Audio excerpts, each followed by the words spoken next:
ಯಾರದು ಬಂದಿದ್ದು? ಅದೇ ಮಹಿಳಾ ಸಮಾಜದ ಪ್ರೆಸಿಡೆಂಟ್ ಸರಳ. ಹೆಸರು ಬೇರೆ ಜ್ಞಾಪಕ ಇಟ್ಕೊಂಡಿದ್ದೀರಾ? ಮತ್ತೆ 30,000 ರೂಪಾಯಿ ದಾನ ಕೊಟ್ಟಿದೀವಿ, ಜ್ಞಾಪಕ ಇರೋದಿಲ್ವಾ? ಅದಿರ್ಲಿ, ಅವಳಲ್ಲಿ ಸಿಕ್ಕದ್ಲು? ಗಾಲ್ಫ್ ಕ್ಲಬ್ ಅಲ್ಲಿ.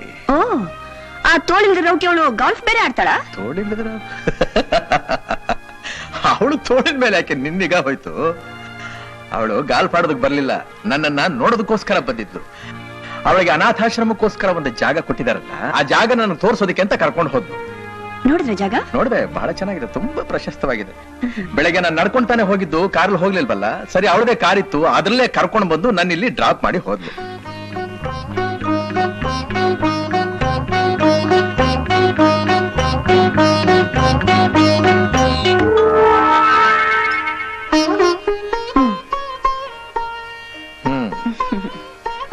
Thank you.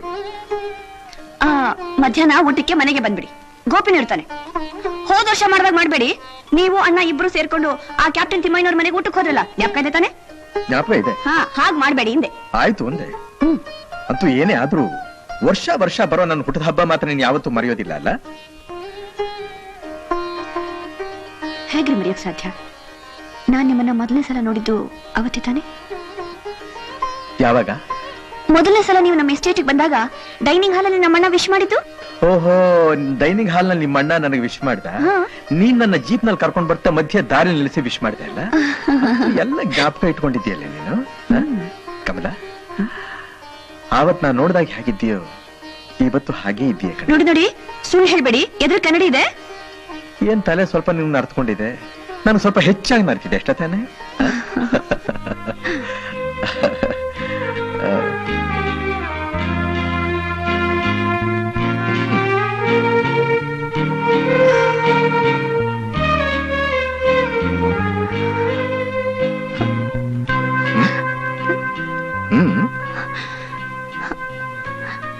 ನನಗೆ ಯಾಕೋ ಇತ್ತೀಚೆಗೆ ನಿಮ್ಮನ್ ಬಿಟ್ಟಿರೋಕೆ ಆಗ್ತಾ ಇಲ್ಲ.